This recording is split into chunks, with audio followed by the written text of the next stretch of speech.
Let's start with the questions. Chris Lee, go ahead, please. What was called on that final possession, and where did that go wrong compared to how it was drawn up? Well, I think we were anticipating them early on, making both free throws and possibly being down 3. We kept the same play to try to get a late look for Trey to win the game. But eventually, if he'd have made the free throws, it would have been tied the game. But I'll take that one. I think it was one that had in Scotty head to make a pass with 6 seconds. I mean, they kind of jammed him.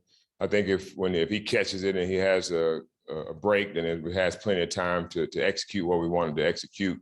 But because they jammed him right there on the ball, it took a second or two for him to get into motion. And from there, we just needed to try to get a shot at the rim, either something to the basket or a 3. But it was not executed well because of the time in the jam, but it probably wasn't the right call. Robbie? I guess in the first portion of the second half or whatever, until you guys went down by 11, like in that period, what do you think went south there?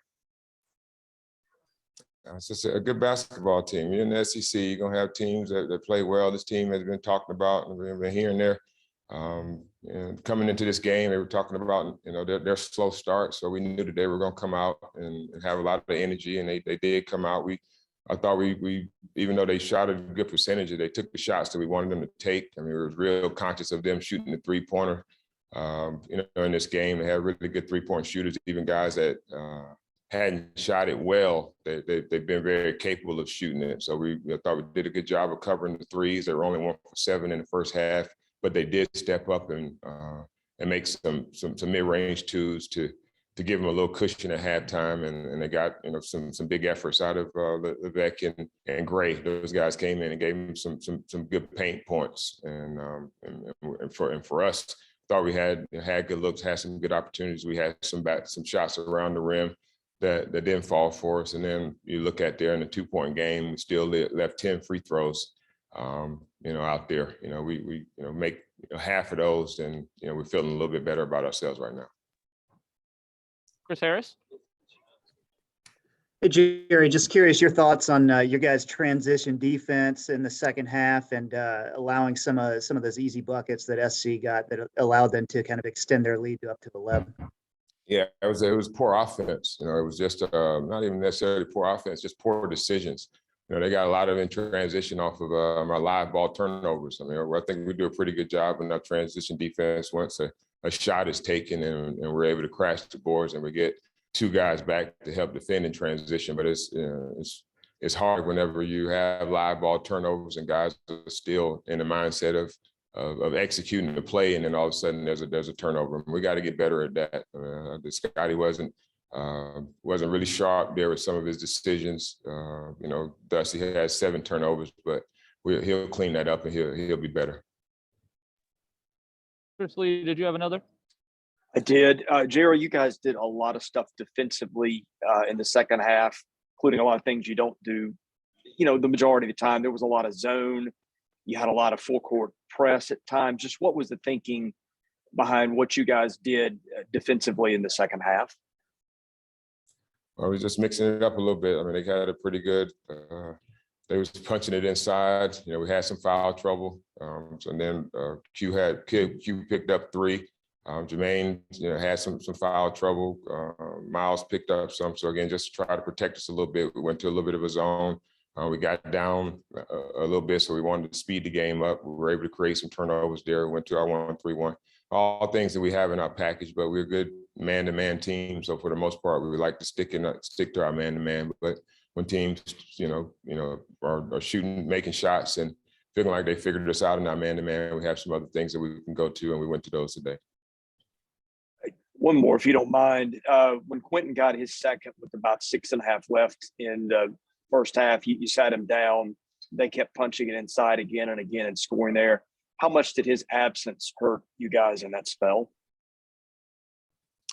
Yeah, I mean, Gray made some baskets. I mean, he was a guy that's capable. He made some tough shots. I thought we We walled them up a little bit. We were a little late on the rotations. A couple times we could have came from the baseline, and we just didn't. So some poor execution, not necessarily on the guy that was guarding the post, but our weak side help was a little bit late, or a couple of times non-existent. So again, things that we know how to do that we didn't execute. It doesn't seem like it looms that big at that stage of the game, but when you get to the end of the game or end of regulation and you're down to, it loomed a little bit larger. So we make sure that we try to correct those things. But basketball is a game of mistakes. We don't expect these guys to be perfect, but for the most part, things that we can't control, we want to control. Aria? Did Rodney, tweak his hamstring a little bit? Is he okay, in the second No, half? he didn't look good. He didn't look good to me. I just didn't think that he was, he was in the minutes that he played, he was minus, 16. Just looking at that, that's not Rod. When Rod's on the floor and he's himself, he's a positive for us. So that just kind of told me that he wasn't himself tonight. We just tried to give him a couple more days to heal up. And again, like I said, you see it whenever he's out there. He eases the pressure off everybody. I don't think Scotty has 7 turnovers because because Rodney would be handling the ball a little bit more. Trey has a little bit more time. Same things that we talked about last game. When he was out there, he wasn't out there today, and we didn't execute, and we weren't as sharp down the stretch. All right, the last one from Matthew Shipley. Go ahead, Matthew.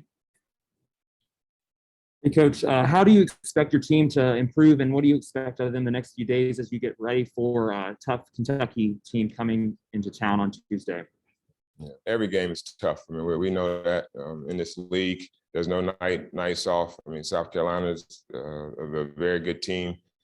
We knew that they were, had a couple, disappointing, out and slow starts. They were hungry. They lost at home to Auburn, so they came out. And they did what they had to do. So now it's our chance to bounce back and respond. It was great to get that first win. Would have been even better to come back and start 2-0. But this one's gone. Now we just got to focus on, like I said, a very good Kentucky team that's coming in here. But we feel like we have a game plan to try to combat them, clean up some things that we didn't do well this game, and try to prepare for them and look to have a good outing on Tuesday. Thank you, Coach. See you Tuesday. I appreciate it. Thanks.